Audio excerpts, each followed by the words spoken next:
Yeah, Shaughnessy isn't eligible for parole for a while, so it'll be interesting to see if he changes, because a criminal defense attorney says later on is when it'll really matter. I'm not going to sit here and say that I didn't do this. I'm not going to play a victim card.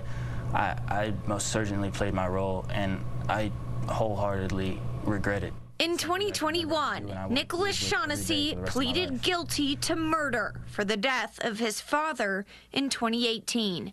In an exclusive interview with Fox 7, Shaughnessy admitted to hiring a hitman to kill his parents. Well, at the end of the day, he pled guilty to the offense anyways. A lot of times what the parole voters are looking for, though, is an admission to the underlying offense. Shaughnessy was sentenced to 35 years in prison.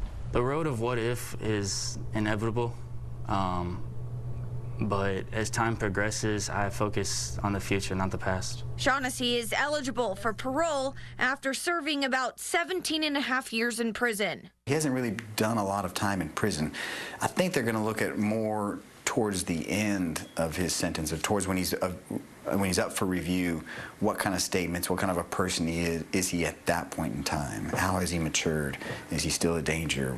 You know, that kind of stuff. But initially, I don't think it's going to hurt him with the statement that he said, the interview that he gave to you. When the time comes, at least 3 parole voters will review Shaughnessy's case. Aldis says the parole voters will go over the facts of the case and what he does with his time in prison.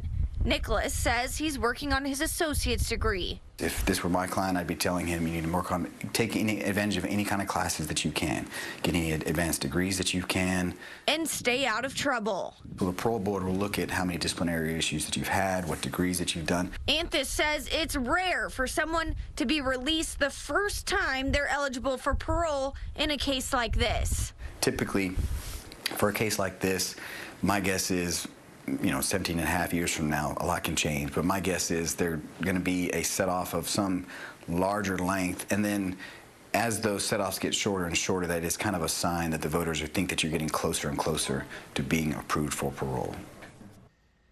Aldis says if a parole lawyer is hired, supporters of the convicted person can advocate for them to be released. At the same time, victims, even judges, can protest the person's release. Back to the desk.